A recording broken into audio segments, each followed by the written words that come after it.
বিসমিল্লাহির রহমানির রহিম। সুপ্রিয় শিক্ষার্থীবৃন্দ, আসসালামু আলাইকুম। আশা করি সবাই ভালো আছো। আমি প্রথম বর্ষের শিক্ষার্থীদের উদ্দেশ্যে জানাচ্ছি, তোমাদের প্রথম অধ্যায় প্রায় শেষ করে ফেলেছি আমরা। গত ক্লাসে আমরা মূল্যবোধ, লক্ষ্য, মানের মধ্যেকার আত্মসম্পর্ক পড়েছিলাম। আমি আশা করি তোমরা বাসায় ভালো মতোই এটা একটু পড়েছো এবং এর সম্পর্কে জেনেছো। গত ক্লাসেও বলেছিলাম, আবারও বলছি, কারো যদি কোনো প্রশ্ন থাকে, কেউ যদি বুঝতে না পারো, আমার সাথে আমার ফোনে যোগাযোগ করতে পারো। আমি যতদূর পারি তোমাদেরকে সহযোগিতা করব। প্রতিটা অধ্যায় শেষে কিছু সারসংক্ষেপ থাকে। অধ্যায়ে আমরা আসলে কি পড়লাম এই কয়েকদিনে, তার একটা ছোট সংক্ষেপে কিছু বিশেষ বিষয়গুলো খুব সংক্ষেপে আর কি তোলা থাকে। যেমন এটা ছিল আমাদের প্রথম অধ্যায়, এবং প্রথম অধ্যায়ে আমরা জানি প্রথম অধ্যায়ের নাম ছিল গৃহ ব্যবস্থাপনা। সেই গৃহ ব্যবস্থাপনার সংজ্ঞা দেওয়া আছে। সংজ্ঞাটা কি আমরা আরেকবার একটু পড়ি। গৃহ ব্যবস্থাপনা হচ্ছে একটি শারীরিক ও মানসিক প্রক্রিয়া, পরিকল্পনা প্রণয়ন, বাস্তবায়ন, সংগঠন, নিয়ন্ত্রণ, মূল্যায়ন বা সিদ্ধান্ত গ্রহণের মাধ্যমে পারিবারিক সম্পদসমূহ ব্যবহার করে পরিবারের মান ও মূল্যবোধ বজায় রেখে নির্দিষ্ট লক্ষ্যে পৌঁছানো হলোই গৃহ ব্যবস্থাপনা। পেশনা সৃষ্টিকারী ধারণা সম্পর্কে আমরা পড়েছিলাম। মূল্যবোধ, লক্ষ্য ও মান হচ্ছে সেই পেশনা সৃষ্টিকারী ধারণা। মূল্যবোধটা কি আমরা কি করেছিলাম, মানুষের নিজস্ব ধ্যান ধারণা কার্যকলাপ থেকে এটি সৃষ্টি হয়, যা তৈরি হয় সেটি হচ্ছে মূল্যবোধ। লক্ষ্য কি, মানুষ তার জীবনে যা চায় সেটি হচ্ছে তার লক্ষ্য। কেউ ডাক্তার হতে চায়, কেউ ইঞ্জিনিয়ার হতে চায়, কেউ শিক্ষক হতে চায়, সেটি হচ্ছে তার জীবনের লক্ষ্য।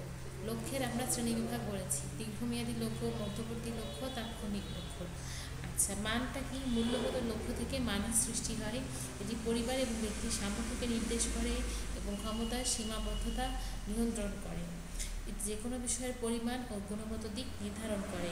মানের ভিতরে আবার কয়েকটি ভাগ আছে, তার মধ্যে বেশি পরিচিত হচ্ছে প্রচলিত মান এবং নমনীয় মান। এছাড়াও আমরা পড়েছি মূল্যবোধ, লক্ষ্য ও মানের আন্তঃসম্পর্ক।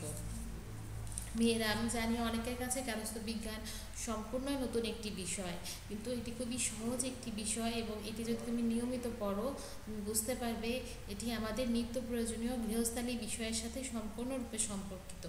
আমরা প্রতিদিন যে কাজগুলো করি, যেভাবে চলাফেরা করি, যেভাবে কথা বলি, এই বিষয়গুলো আমাদের গার্হস্থ্য বিজ্ঞানের সাথেই সম্পর্কিত। দেখো, আমাদের জ্ঞানমূলক প্রশ্ন আছে এরকম যে গৃহ ব্যবস্থাপনার সংজ্ঞা দাও। এই সংজ্ঞাটা Dinajpur board, Chittagong board, Rajshahi board, Jessore board, Barisal board, প্রতি বছরই কোনো না কোনো বোর্ডে এটি এসেছে। সুতরাং তোমরা এর জ্ঞানমূলক সংজ্ঞাটা খুব ভালো করে পড়ে ফেলবে। গৃহ ব্যবস্থাপনা সংজ্ঞা খুব সহজভাবে যদি আমরা বলি, গৃহকে ভিত্তি করে যে ব্যবস্থাপনা কার্যক্রম সংগঠিত হয় সেটিই হচ্ছে গৃহ ব্যবস্থাপনা।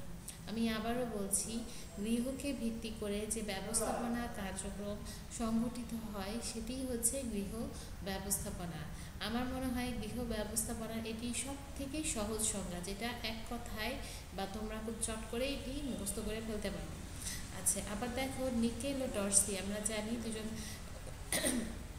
গার্হস্থ্য অর্থনীতিবিদ নিকেল ও ডর্সি গৃহ ব্যবস্থাপনাকে একটি বিশেষ নামে অভিহিত করেছেন। সেটি কি? তারা গৃহ ব্যবস্থাপনাকে পারিবারিক জীবনের প্রশাসনিক দিক বলে অভিহিত করেছেন। তাহলে মেয়েরা খেয়াল করো, এরকম ছোট ছোট জ্ঞানমূলক প্রশ্ন কিন্তু আসতে পারে। যেমন গৃহ ব্যবস্থাপনা কি?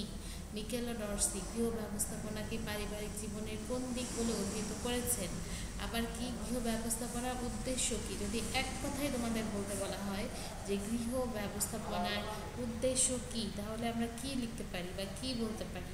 কর্মমুখী আচরণ দ্বারা পরিবার তথা দেশের কল্যাণ সাধন করাই হচ্ছে গৃহ ব্যবস্থাপনার উদ্দেশ্য। আমি আবারও বলছি, কর্মমুখী আচরণ দ্বারা পরিবার তথা দেশের কল্যাণ সাধন করাটাই হচ্ছে গৃহ ব্যবস্থাপনার উদ্দেশ্য। আচ্ছা, গৃহ ব্যবস্থাপনায় প্রেষণা সৃষ্টিকারী কিছু ধারণা রয়েছে, সেগুলো কি কি আমরা খুব ভালো করে জানি। সেটি হচ্ছে তিনটি ধারণা। একটি হচ্ছে মূল্যবোধ, লক্ষ্য এবং মান। আচ্ছা, ব্যক্তিগত ও সমষ্টিগত মূল্যবোধের মাধ্যমে কি যাচাই করা যায়? ব্যক্তিগত সমষ্টিগত মূল্যবোধের মাধ্যমে মানুষ কাজের ভালো মন্দ যাচাই করতে পারে। বুঝতে পারছো মেয়েরা, আমি মূল্যবোধের কথা আগেই বলেছি যে প্রত্যেকটি ব্যক্তি বিশেষে মূল্যবোধ এক একজনের ক্ষেত্রে এক এক রকম। ব্যক্তিগত ও সমষ্টিগত মূল্যবোধের মাধ্যমে কাজের ভালো মন্দ যাচাই করা যায়। নিরাপত্তা ও উৎপাদনকে কেন্দ্র করে কোন মূল্যবোধ গড়ে ওঠে? নিরাপত্তা ও উৎপাদনকে কেন্দ্র করে ঐতিহ্যগত মূল্যবোধ গড়ে ওঠে। আবার দেখো, একটি প্রশ্ন আছে এরকম যে লক্ষ্য কি? এই লক্ষ্য কি, এই জ্ঞানমূলক প্রশ্নটি Rajshahi board, Comilla board, Chittagong board ও সিলেট বোর্ডে এসেছে। তাহলে লক্ষ্যটা কি? যে কোনো কাজের সঠিক বাস্তবায়নের আকাঙ্ক্ষাই হচ্ছে লক্ষ্য। লক্ষ্য কিভাবে গড়ে ওঠে? লক্ষ্য ব্যক্তিগত জ্ঞান, দক্ষতা ও কর্ম আচরণকে কেন্দ্র করে গড়ে ওঠে। মেয়েরা, লক্ষ্য খুবই গুরুত্বপূর্ণ একটি অধ্যায়, গুরুত্বপূর্ণ একটি টপিক, তোমরা এটা অবশ্যই ভালো করে পড়বে। আচ্ছা, মান কাকে বলে? লক্ষ্য অর্জনের জন্য যা কিছু প্রয়োজন এবং মূল্যবান বলে আমরা জানি সেটিই হচ্ছে মান। প্রচলিত মান কাকে বলে? সামাজিক ও ধর্মীয় বিধিনিষেধ এবং নিয়মকানুন থেকে সৃষ্ট মানকে প্রচলিত মান বলে। নমনীয় মান কি? পরিস্থিতি ও অবস্থা অনুযায়ী যে মান নির্ধারিত হয় সেটি হচ্ছে নমনীয় মান। গুণগত মান কি? গুণগত মান হলো কোনো কাজের বৈশিষ্ট্য, গুণ, তার তার হচ্ছে বাহ্যিক যে দিক, যেগুলো দেখে আমরা সেটি ভালো মন্দ যাচাই করি, সেটি হচ্ছে গুণগত মান। তাহলে আমরা আজকে বেশ কয়েকটি জ্ঞানমূলক প্রশ্ন নিয়ে আলোচনা করলাম, যেমন গৃহ ব্যবস্থাপনার ধারণা কাঠামো কী, গৃহ ব্যবস্থাপনা কী, গৃহ ব্যবস্থাপনার উদ্দেশ্য কী, গৃহ ব্যবস্থাপনার লক্ষ্য কাকে বলে, প্রেষণা সৃষ্টিকারী ধারণাসমূহ কোনগুলো, গৃহ ব্যবস্থাপনায় মান কী, প্রচলিত মানের সংজ্ঞা দাও, নমনীয় মান কী, গুণগত মান কী, এই যে বিষয়গুলো, এই জিনিসগুলো জ্ঞানমূলক প্রশ্ন হিসাবে আমাদের আসতে পারে। এরপরে যেটা বলি সেটা হচ্ছে অনুধাবনমূলক। অনুধাবনমূলক প্রশ্নগুলো কী হতে পারে? গৃহ ব্যবস্থাপনার প্রেষণা সৃষ্টিকারী ধারণাসমূহ লেখো। এটা কুমিল্লা বোর্ড, চট্টগ্রাম বোর্ডে 19 সালের প্রশ্নে এসছে। আমরা ধারণাসমূহ জানি, ধারণাগুলো হচ্ছে মূল্যবোধ, লক্ষ্য, মান। এই ব্যাপারে তোমরা একটু গুছিয়ে লিখতে হবে।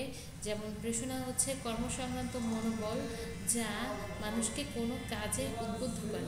তোমরা সৃজনশীল প্রশ্ন লেখার উত্তর লেখার অবশ্যই নিয়মটা মানে ইতিমধ্যে জানো, যেহেতু তোমরা এসএসসি পাস করে এসছো।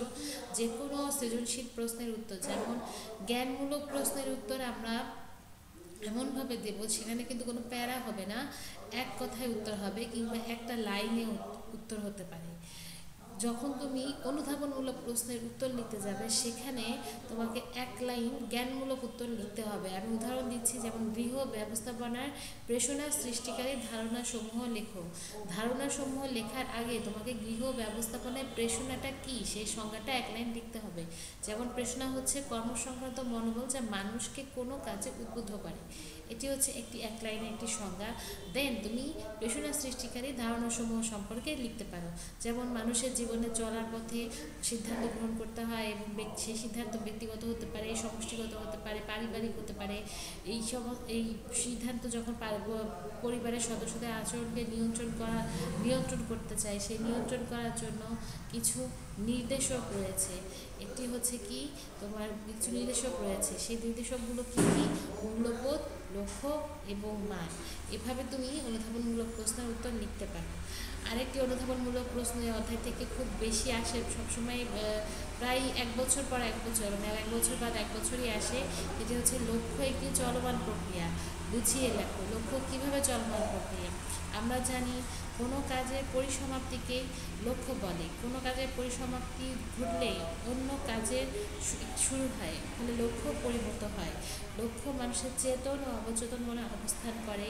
প্রধান লক্ষ্যগুলোকে কেন্দ্র করে অন্যান্য লক্ষ্য নির্ধারিত ও অপরিবর্তিত হয়। তাই বলা যায় লক্ষ্য একটি চলমান প্রক্রিয়া। আমরা এও জানি লক্ষ্যে তিনটি ভাগ আছে: দীর্ঘমেয়াদী, তাৎক্ষণিক এবং মধ্যবর্তী। আচ্ছা, এরপরে আরেকটি অনুধাবনমূলক প্রশ্ন সম্পর্কে আমরা আলোচনা করি। প্রচলিত মান বলতে কি বোঝায়? সামাজিক বিধিনিষেধ ও নিয়মকানুন থেকে যে মানের সৃষ্টি হয় সেটি হচ্ছে প্রচলিত মান। প্রচলিত মান নির্দিষ্ট হয়, এই মান সহজে পরিবর্তন করা যায় না। এটি এই ধরনের মান ঐতিহ্যগত এবং সমাজ দ্বারা স্বীকৃত সামাজিক ও ধর্মীয় রীতিনীতির আঙ্গিকে প্রচলিত মান গড়ে ওঠে। যেমন আমাদের দেশের ছেলেরা শার্ট প্যান্ট এবং মেয়েরা সালোয়ার কামিজ বা শাড়ি পরিধান করে। ঠিক এভাবেই তোমরা প্রতিটি মূল্যবোধ প্রতিটি অনুধাবনমূলক প্রশ্ন যখন লিখবে, প্রশ্নের উত্তর যখন লিখবে, প্রথম এক লাইন সেই প্রশ্নের সংজ্ঞা দিয়ে নেবে। সংজ্ঞাটা দেওয়ার পরে তারপর খানিকটা বিশ্লেষণে যাবে। তাহলে আজকে আমরা জ্ঞানমূলক অনুধাবনমূলক প্রশ্ন নিয়ে আলোচনা করলাম। আগামী ক্লাসে আমরা উদ্দীপক নিয়ে সরাসরি আলোচনা করব। আশা করি সেই ক্লাস পর্যন্ত তোমরা আমার সাথেই থাকবে, ভালো থাকবে এবং স্বাস্থ্যবিধি মেনে চলবে। ধন্যবাদ।